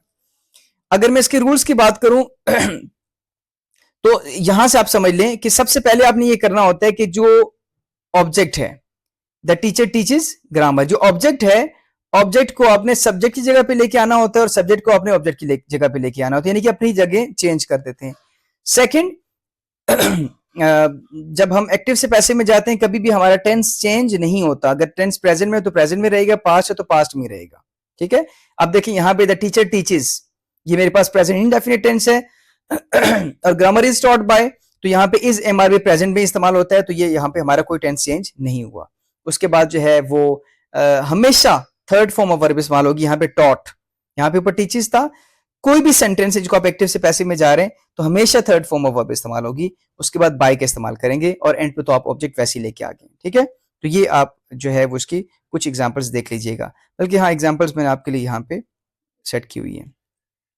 ही राइट्स अ लेटर, यहाँ पे ही सब्जेक्ट प्लेस पे है, लेटर जो है या अ लेटर जो है ये मेरे पास ऑब्जेक्ट प्लेस पे है। तो सबसे पहला काम मैंने किया कि ऑब्जेक्ट को मैं सब्जेक्ट प्लेस पे लेके आ गया। राइट्स प्रेजेंट इंडेफिनिट टेंस है, ही यानी कि सब्जेक्ट सिंगुलर है तो वर्ब की फर्स्ट फॉर्म के साथ एस ये सारे यानी सिंगुलर फॉर्म में, तो मैंने प्रेजेंट टेंस ही रखा, मैंने उसको चेंज नहीं किया। थर्ड, मैंने जो राइट था या राइट्स था उसकी मैंने थर्ड फॉर्म ही रखी है, मतलब थर्ड फॉर्म ही रहेगी, थर्ड फॉर्म कभी भी चेंज नहीं होगी। बेशक आपको एक्टिव सेंटेंस में प्रेजेंट फॉर्म नजर आ रही है, आपको फर्स्ट फॉर्म नजर आ रही है, सेकंड फॉर्म नजर आ रही है, लेकिन आपने पैसिव फॉर्म में हमेशा थर्ड फॉर्म यूज करनी है, ठीक है। उसके बाद आपने बाय का इस्तेमाल किया और जो यहाँ पे ही था वो किस में चेंज हो गया, हिम में चेंज हो गया, क्योंकि ज़ाहिर ऑब्जेक्ट प्लेस पे आ गया। इसी तरीके से बाकी सारी की सारी एग्जांपल्स आप स्क्रीनशॉट ले सकते हैं और इन सारी की सारी एग्जांपल्स की आप प्रैक्टिस कर सकते हैं। ये आप इनका एक दफा स्क्रीनशॉट ले लें, ठीक है। चलें जी, हाँ नहीं बल्कि एक तो चीज रहेगी, नेगेटिव सेंटेंसेस से आपने परेशान नहीं होना। He does not eat apples, apples are not eaten by him, कोई इसमें मुश्किल नहीं है। सिर्फ आपने यहाँ पे इंटेरोगेटिव सेंटेंस को एक दफा देख लें, अगर वो यस नो में है, did she Singh the song, तो आपने इसको कैसे कन्वर्ट करना है, आपने कहना है जी शी सिंग द सॉन्ग। जब मुझे ये बताएं कि did she Singh the song, इसका अगर आपने सिंपल सेंटेंस बनाना है तो आप शी सिंग द सॉन्ग नहीं कर सकते, वो तो वैसे ही सेंटेंस नहीं बनेगा, क्योंकि अगर शी है तो प्रेजेंट डेफिनेट भी होता तो सिंग्स होता। तो आप करेंगे शी सिंग सेंग संग, तो शी सेंग द सॉन्ग, ये होगा, ठीक है। अब जब आप उसको the song was sung by हर, ठीक है, तो अब वो जो वॉज आपने हेल्पिंग वर्ब यूज किया, आप उसको शुरू में लेके आ जाएं, was the song sung by हर। इस तरीके से आप इसको एक दो स्टेप्स में आप जो है वो उसको कन्वर्ट कर सकते हैं। तो इसकी थोड़ी सी आपकी प्रैक्टिस चाहिए होगी। Then who wrote the book, by whom was this book written. अगर हु आ जाए तो आप उसकी जगह क्या इस्तेमाल करते हैं, कहां से स्टार्ट करते हैं, बाय होम से स्टार्ट करते हैं, ठीक है। और इंपेरेटिव सेंटेंसेस यानी कि जिसमें कोई ऑर्डर दिया जाए, रिक्वेस्ट की जाए, तो उसको हमेशा हम लेट से स्टार्ट करते हैं। Open the door, let, then the door और बी का इस्तेमाल करेंगे और थर्ड फॉर्म लग जाएगी, ठीक है। ये जो हमारे पास इंटेरोगेटिव फॉर्म है या ये जो WH की इंटेरोगेटिव फॉर्म है या इंपेरेटिव फॉर्म है, इसकी आप दो दो तीन तीन चार चार सेंटेंसेस की प्रैक्टिस कर लीजिएगा, एग्जांपल्स देख लीजिएगा, तो इंशाल्लाह ये भी आपके अच्छे से प्रिपेयर हो जाएंगे। देन नरेशन है, डायरेक्ट इनडायरेक्ट। और narration is the way we report what someone said. जो भी किसी ने कहा तो उसको हम कैसे रिपोर्ट करते हैं। अगर आप उसकी बात को आपने एज इट इज बयान किया, उसने कहा आई एम हैप्पी, तो आपने भी कहा आई एम हैप्पी, तो डायरेक्ट स्पीच है। अगर उसकी बात को आपने अपने पर्सपेक्टिव से या अपने समरी में यही काम करने, अगर आपकी समरी फर्स्ट पर्सन पर्सपेक्टिव से आती है तो ठीक है, तो आप उसमें ही शी इट का इस्तेमाल करेंगे। तो he said that he was happy, अब यहाँ पे वाज आ रहा है, ठीक है। क्यों? अगर मेरा इन्वर्टेड कॉमा से बाहर का जो पोर्शन है जिसको हम रिपोर्टिंग वर्ब कहते हैं, अगर वो पास्ट फॉर्म में है, उसी सूरत में रिपोर्टिंग स्पीच के अंदर चेंजेस आएंगी, अदरवाइज चेंजेस नहीं आएंगी। और क्या चेंजेस आएंगी कि अगर रिपोर्टिंग स्पीच यानी कि प्रेजेंट इनडेफिनिट है तो वो पास्ट इनडेफिनिट में चेंज हो जाएगा। ये लिखा हुआ है, जितने भी प्रेजेंट है वो पास्ट में चेंज होगा। अगर प्रेजेंट इंडेफिनिट है तो वो पास्ट इंडेफिनिट में चेंज हो जाएगा। अगर प्रेजेंट कॉन्टिन्यूस है तो वो पास्ट कॉन्टिन्यूस में चेंज हो जाएगा। अगर प्रेजेंट परफेक्ट है तो वो पास्ट परफेक्ट में चेंज हो जाएगा। और अगर प्रेजेंट परफेक्ट कॉन्टिन्यूस है तो वो पास्ट परफेक्ट कॉन्टिन्यूस में चेंज हो जाएगा, ठीक है। अगर मैं पास्ट की बात करूं तो पास्ट इनडेफिनिट हुआ, यानी कि मैं रिपोर्टिंग स्पीच की बात करूं, अगर वो पास्ट इनडेफिनिट हुआ तो वो पास्ट परफेक्ट में चेंज हो जाएगा। अगर वो पास्ट कॉन्टिन्यूस हुआ तो वो पास्ट परफेक्ट कॉन्टिन्यूस में चेंज हो जाएगा। और जो बाकी दो सूरतें हैं, अगर पास्ट परफेक्ट ही रहेगा और पास्ट परफेक्ट कॉन्टिन्यूस ही रहेगा। इसी तरीके से फ्यूचर की बात करूं तो विल वुड में और शेल शुड में चेंज हो जाएगा। इसके अलावा कुछ जो चेंजेस हैं, टुडे दैट डे में चेंज हो जाएगा, टुमारो द नेक्स्ट डे में, और नाउ देन में चेंज हो जाएगा, ठीक है। अगर इंटेरोगेटिव सेंटेंसेस आ रहे हैं, यानी कि इंटेरोगेटिव सेंटेंसेस में आपने इफ या वेदर का इस्तेमाल करना होता है उस वक्त जब उसका आंसर यस या नो में किया जा सकता है, ठीक है। याद रखिएगा, अगर यस या नो में क्वेश्चन का आंसर किया जा सकता है, he said are you happy, ठीक है, he said whether I was happy, तो आपने वेदर या इफ का इस्तेमाल करना है, ठीक है। अच्छा, इसके एग्जांपल्स कुछ थोड़ी सी देख लें। ये तो सिंपल हमारे पास है, she said I like T. अब यहाँ पे क्योंकि सेड इस्तेमाल हुए, इसका मतलब है यहाँ पे चेंजेस आएंगी।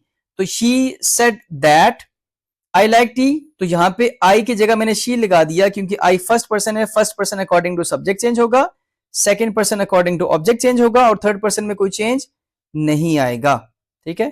तो first person according to subject मेरे पास शी था, तो she said that she liked tea, तो ये पास्ट में चेंज होगी क्योंकि प्रेजेंट में था तो पास्ट में चेंज हो गया। तो ये एग्जांपल्स आपने इनका स्क्रीनशॉट ले लें, इनको एक दफा एग्जांपल्स को देख लीजिएगा। वैसे आपके पेपर में जो आएंगी, आपके पेपर में तो पैसेज फॉर्म में आएगा, पैसेजेस आपके साथ मैंने शेयर किए हुए हैं, आई होप कि आप उनकी प्रैक्टिस की होगी।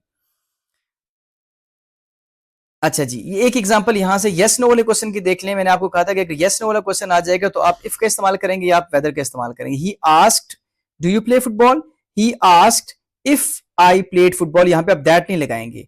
जब यस नो वाला क्वेश्चन है तो उसमें आप जो है वो इफ का या वेदर का इस्तेमाल करेंगे।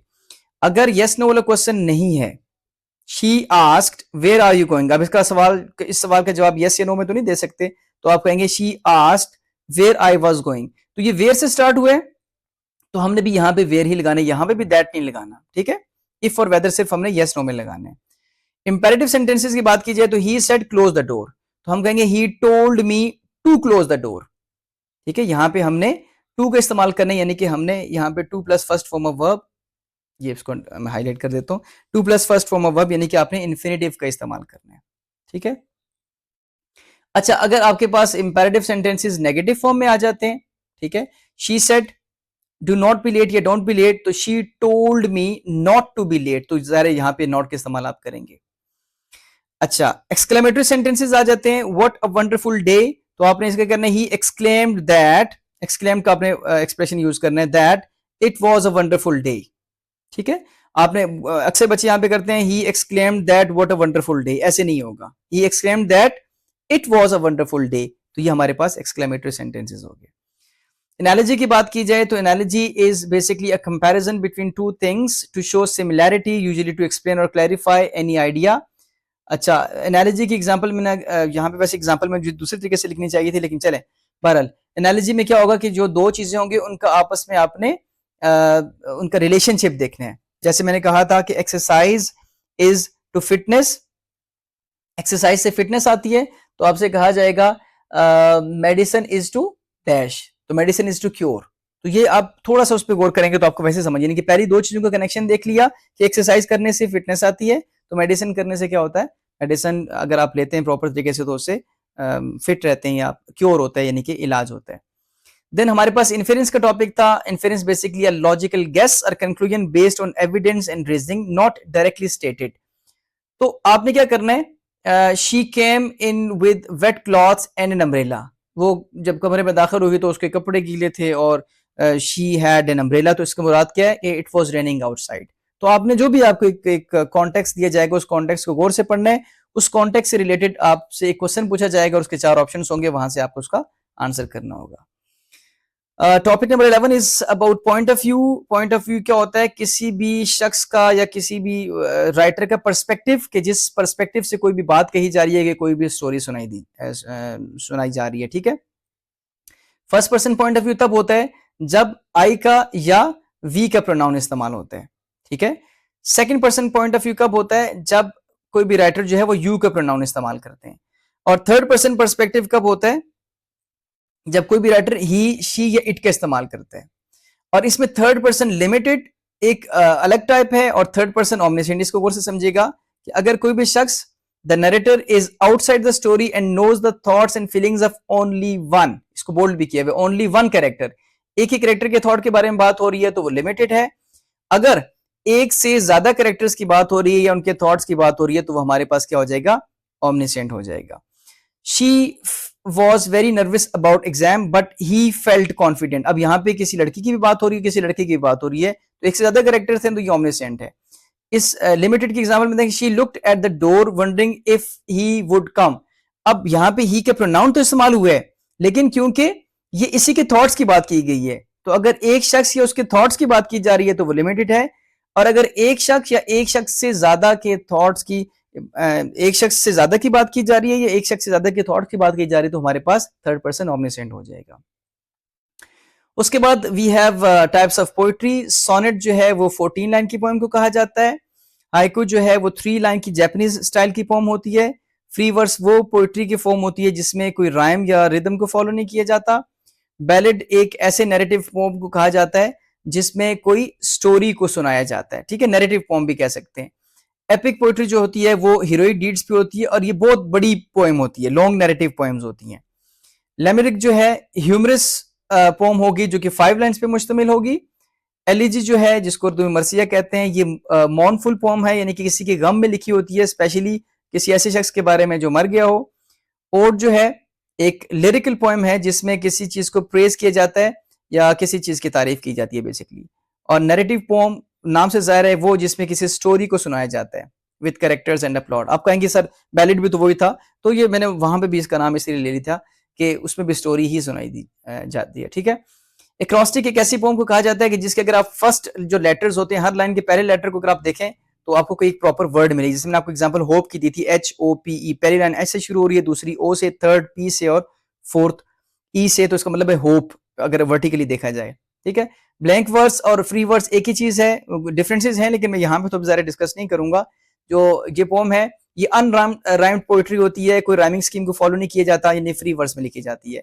कपलेट एक ऐसी पोएम होती है जिसकी हर लाइन का आखिरी लफ्ज दूसरी लाइन के आखिरी लफ्ज से राइम करता है तो कपल बन जाती है, यानी कि इसका जो राइमिंग स्कीम होती है वो AABBCCDD ऐसी होती है, ठीक है। और विलनिल एक ऐसी पोएम होती है जो 19 लाइंस पर मुश्तमिल होती है।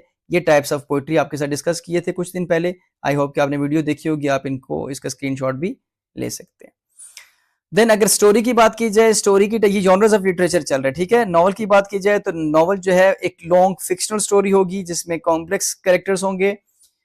शॉर्ट स्टोरी जो है नाम से जाहिर है एक ब्रीफ फिक्शनल नैरेटिव होगी, ठीक है। नोवेला, नॉवल की शॉर्ट फॉर्म को नोवेला कहते हैं। फेबल एक ऐसी स्टोरी को कहा जाता है जिसमें एनिमल्स को कैरेक्टर्स के तौर पे पोर्ट्रे किया जाता है और नॉर्मली इसमें जो है वो कोई मॉरल लेसन भी होता है। मिथ पुराने ज़माने की जो स्टोरी उसको कहा जाता है। लेजेंड भी पुराने ज़माने की ट्रेडिशनल स्टोरी को कहा जाता है।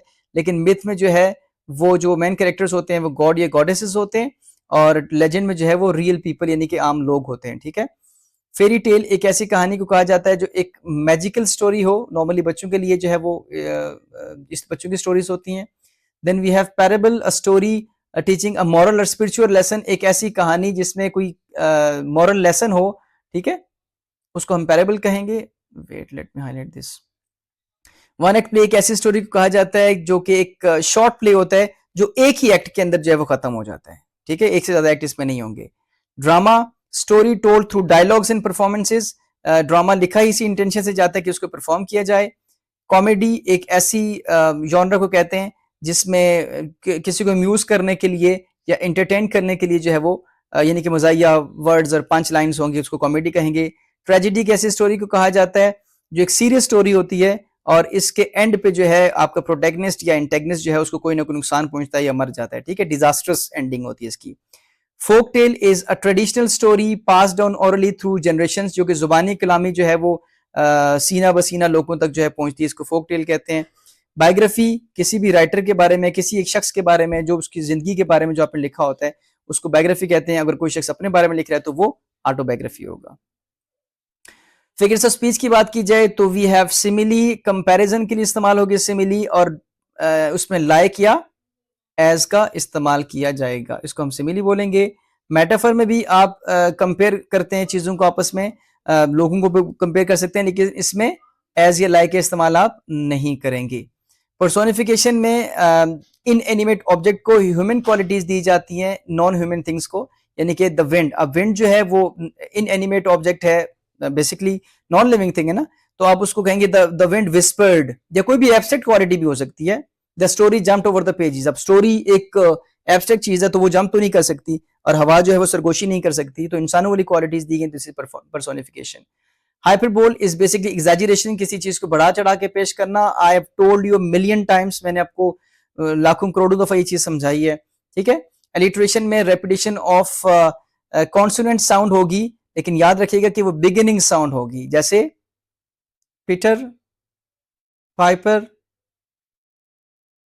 Late me highlight this, picked, तो ये फ साउंड जो है ये रिपीट हो रही है, तो आपने कह दी ये एलिट्रेशन है। ओनोमेटोपिया तब होगा जब वर्ड्स को साउंड के तौर पे इस्तेमाल किया जाएगा, यानी कि कुछ वर्ड्स होंगे, द क्लॉक वेंट टिक टिक या टिक टॉक, ये जो है ओनोमेटोपिया को शो करता है, ये वर्ड्स जो हैं वो साउंड को शो कर रहे हैं घड़ी के चलने की। अच्छा, ऑक्सीमोरोन, और ऑक्सीमोरोन जब टू ऑपोजिट वर्ड्स को इस्तेमाल किया जाएगा, लेकिन याद रखिएगा कि वो इकट्ठे होंगे तो ऑक्सीमोरोन, अगर वो इकट्ठे नहीं होंगे तो वो एंटीथेसिस होगा। Bitter is something negative, something कड़वा, और स्वीट मीठा, तो bitter sweet, he is bitter sweet, या this dessert is bitter sweet, तो आप जो है वो ऑक्सीमोरोन का यूज करें। Irony, saying the opposite of what is meant, जो आप कहना चाहते हैं बेसिकली आप उसके ऑपोजिट कह रहे हैं। Often for humour, normally class में एक बच्चा आता है और आप कहते हैं कि माशाल्लाह आप ही का इंतजार हो रहा था, आप तो आज बहुत जल्दी आ गए, तो बेसिकली थोड़ा सा तंज के लिए भी इस्तेमाल होगा, तो ये आयरॉनिकल स्टेटमेंट होगी। पन जो है, this is basically humorous play on words. I used to be a baker but I couldn't make enough dough, ये बेसिकली इनफ दो से इनफ डो हो गया। ठीक है, तो ये डो और दो क्योंकि मिलते जुलते, होमोनिम्स और होमोफोन्स का यूज किया जाता है पन में एक ह्यूमरस इफेक्ट डालने के लिए। साइनिक डॉश मजाज मुरसल जिसको कहा जाता है, किसी एक जो एक पार्ट है वो रिप्रेजेंट करता है होल को। ठीक है, तो ये इसको कहते हैं साइनिक डॉश। मेटोनिमी क्या होता है, जब आप किसी एक वर्ड को सब्स्टिट्यूट कर सकते हैं किसी दूसरी क्लोजली रिलेटेड जो चीज होगी उसके साथ। The pen is mightier than a sword, यानी कि जो पेन है वो ताकतवर है तलवार से, असल में तो तलवार से ताकतवर नहीं है, लेकिन ये कि उसकी ताकत इतनी है, उसको पेन, यहां से पेन से मुराद यहाँ पे पेन को एक सिंबल के तौर पे यूज किया गया है। ठीक है, तो दिस इज मेटोनमी। यूफिज्म क्या होता है कि आपने किसी हार्श वर्ड को या किसी सख्त चीज को अपने पोलाइट वे में कहना होता है। आप ये कहते हैं कि ही डाइड लास्ट नाइट, तो इससे बेहतर आप कहें ही पास्ड अवे, तो this is called euphemism. Then we have anaphora. Anaphora is repetition of a word at the beginning of a sentence. Complete word होगा. I have a dream, I have a dream, I have a dream. 3 लाइनें poetry की start हो रही हैं I have a dream से. कोई word भी हो सकता है, कोई एक पूरा सेंटेंस या पूरा एक एक्सप्रेशन भी हो सकता है. This is anaphora. और एंटीथेसिस क्या होगा? Two opposite ideas in a sentence for contrast. अब मैंने आपको बताया था कि ऑक्सीमोरॉन, ये 7 नंबर पे ऑक्सीमोरॉन तब है जब दोनों ऑपोजिट वर्ड इकट्ठे होंगे. लेकिन यहां पे देखें, speech is silver, speech is silver but silence is gold, या गोल्डन, गोल्ड होगा. ठीक है, तो सिल्वर और गोल्ड क्योंकि दोनों ऑपोजिट हैं और यहाँ पे ये यूज हो रहे हैं दूर दूर, तो ये हमारे पास एंटीथेसिस है. मैं थोड़ा जल्दी कर रहा हूँ. दिस इज 10:36, इट्स 10:36 और मुझे 11 बजे वीडियो अपलोड करनी है, इसलिए मैं थोड़ा तेज तेज चल रहा हूँ. आई होप कि आपको चीजें समझ आ रही हैं. Then apostrophe is something when कोई भी राइटर या कोई भी पोइट, नॉर्मली पोइट्री में यूज हो रही है, तो एड्रेस समवन एब्सेंट और समथिंग नॉन लिविंग. ठीक है, O death be not proud, तो ओ डेथ क्या है कि किसी को पुकारा, या ओ किसी चीज को पुकारा जा रहा है, नॉर्मली गॉड को या किसी ऐसे को जो मर चुका हो, जिसकी तरफ से रिस्पॉन्स ना आए, तो this is called apostrophe. Climax जो है, ideas arrange in increasing importance. He came, he saw, he conquered. तो अगर इंक्रीजिंग ऑर्डर तो वो क्लाइमैक्स है, और अगर डिक्रीजिंग ऑर्डर तो वो एंटी क्लाइमैक्स है. ये फिगर ऑफ स्पीच बी है. ठीक है. ट्रांजिशनल डिवाइसेस की बात की जाए तो कोई भी आपको जो है वो ट्रांजिशनल डिवाइस, एक कॉन्टेक्स्ट दिया जाता है, उसमें कोई ब्लैंक आ सकती है आपके पेपर में, आपसे कहा जा सकता है कि इसमें आप बताएं कि इसमें कौन सी जो ट्रांजिशनल डिवाइस फिट आ रही है. वैसे तो ये ऐसा टॉपिक है कि अगर आप उसको थोड़ा सा, अगर आपको इन चीज़ों की प्रैक्टिस है, तो आप उसको एक्सप्रेशन को पढ़ेंगे तो थोड़ा सा जहन वहां लगाएंगे तो आपको समझ आ जाएगी. लेकिन ट्रांजिशनल डिवाइसेस ऑफ एडिशन के तौर पे फर्दर मोर यूज हो सकता है, और इस तरह के और वर्ड्स यूज होते हैं. मैंने एक एग्जांपल सिर्फ यहाँ पे लिखी है. ठीक है. हाउएवर यूज हो सकता है, ठीक है, कंट्रास्ट के लिए यूज हो सकता है, कॉन्ट्रडिक्शन के लिए यूज हो सकता है. इसी तरीके से जो देयरफॉर है वो किसी चीज को कंक्लूड करने के लिए या रिजल्ट के तौर पे, यानी कि एज अ रिजल्ट भी यूज हो सकता है. ठीक है. फॉर एग्जांपल जो है ये किसी चीज को एक्सप्लेन करने के लिए, उसको इलिस्ट्रेट करने के लिए एग्जांपल के तौर पे. ठीक है, मजीद मिसाल देके वाज़ेह करने के लिए. इन एडिशन जो है, नाम से जाहिर है कि मोर इन्फॉर्मेशन के लिए किसी चीज में कोई अगर आपने एडिशन करनी है. ठीक है, he is very intelligent. In addition to his intelligence he is very pious person. ठीक है, तो ये आप इस तरीके से आप इसको यूज कर सकते हैं. On the other hand, this can be use to introduce a contrasting idea. इसके बरक्स बेसिकली, जैसे हम कहते हैं ना, तो I love winter sports, on the other hand my sister prefer summer activities. तो आपने कंट्रास्टिंग आइडियाज को ऐसे बता सकते हैं. Consequently use to show a result और आउटकम. देखें, अब यहाँ पे रिजल्ट यहाँ पे भी आ रहा है और रिजल्ट ऊपर भी आया था. तो ये मैं अक्सर ये चीज बता रहा हूँ कि ऐसा नहीं होता कि मैंने कह दी कि कॉन्सिक्वेंटली यूज होगा रिजल्ट के तौर पे, तो इसके अलावा कोई एक्सप्रेशन यूज ही नहीं हो सकता. देयरफॉर भी यूज हो सकता है. मैं ये भी कह सकता हूँ एज अ रिजल्ट, ये भी जो है वो एक्सप्रेशन यूज किए जा सकते हैं. तो इसमें लाजमी नहीं है कि एक चीज एक वक्त में अगर यहाँ पे यूज हो रही तो कहीं और यूज नहीं हो सकती. 10 जो है, टू इंडिकेट अ कंक्लूजन और रिजल्ट, उसके लिए इस्तेमाल होगा. मोर ओवर, अगेन किसी चीज में अगर आपने कोई इन्फॉर्मेशन ऐड करनी है, देखें ऐड इन्फॉर्मेशन ऊपर भी आया था. To strengthen the point. ठीक है, उसके यूजेस क्या हैं वो अलग चीज है, लेकिन ये कि इन्फॉर्मेशन में एडिशन के लिए. इन कंट्रास्ट, अगेन कंट्रास्ट के लिए यूज होगा, किसी चीज का डिफरेंस बताने के लिए यूज होगा. As a result, again result के लिए, या किसी चीज का कॉन्सिक्वेंस ऑफ एन एक्शन, एक एक्शन हुआ तो उसके कॉन्सिक्वेंस में या उसके रिजल्ट में उसके जेर असर क्या हुआ, उसमें हम यूज कर सकते हैं. Nevertheless, used to indicate a contrast, again depict a previous point. ठीक है, sorry, contrast despite a previous point, उसमें यानी कि contrast के लिए यूज होगा. in conclusion, again किसी चीज को कंक्लूड करने के लिए, रिजल्ट के लिए, ये समराइज करने के लिए इस्तेमाल होगा. then similarly, used to show a similarity between ideas. दो आइडियाज हैं, एक ही तरह के आइडियाज हैं, तो सिमिलरली का हम एक्सप्रेशन यूज कर सकते हैं. फॉर इंस्टेंस, एग्जाम्पल के तौर पे यूज कर सकते हैं, पहले भी गुजर चुका है.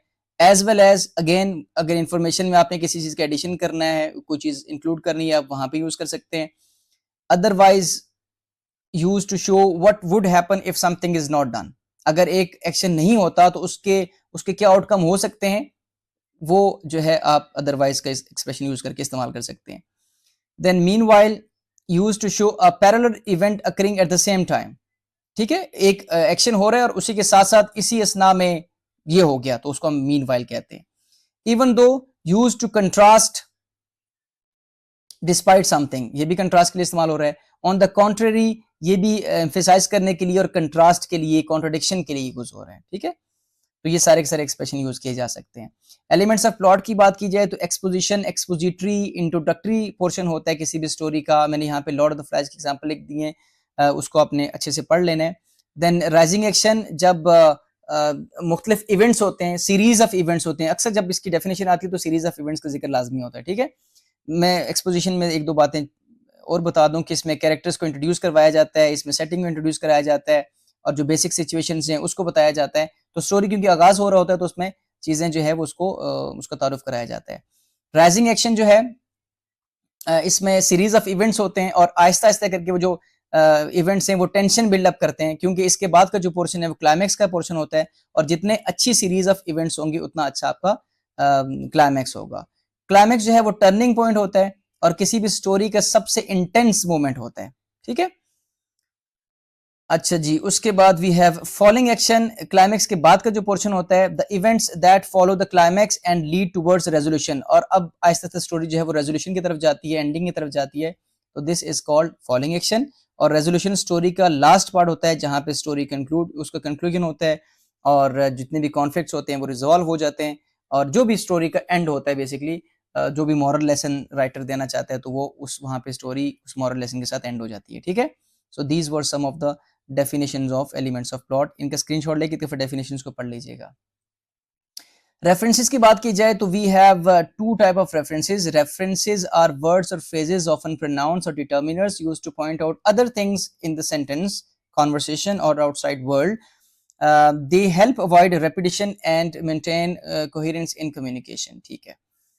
अच्छा जी, रेफरेंसेस जो हैं दो तरह के होते हैं, एक हमारे पास एक्सोफोरिक रेफरेंस होता है और एक हमारे पास एंडोफोरिक रेफरेंस होता है। एक्सोफोरिक रेफरेंसेस वो होते हैं, एक्सो का मतलब ही आउट होता है, ठीक है, आउटसाइड द टेक्स्ट। जैसे आपको यहाँ पे एग्जांपल दिया है, the weather is nice today, refers to the actual weather नहीं। यहाँ पे अगर प्रोनाउन यूज होता है ना कि ही इज वेरी इंटेलिजेंट, तो ही से मुराद कौन है अब हमें नहीं पता, क्योंकि हमें जो कॉन्टेक्स्ट दिया गया उसके अंदर ही का आंसर मौजूद नहीं है, ठीक है। तो ये हमारे पास एक्सोफोरिक रेफरेंस है। लेकिन अगर यहाँ पे कहा है कि John is my best friend, he is always there when I need him, तो यहाँ पे ही से मुराद कौन है, यहाँ पे ही से मुराद जॉन है और इस जॉन ही का आंसर जो है इस सेंटेंस के अंदर, इस कॉन्टेक्स्ट के अंदर प्रोवाइडेड है, ठीक है, प्रोवाइड किया गया है। तो इसका मतलब है कि जो ही है ये एंडोफोरिक रेफरेंस है।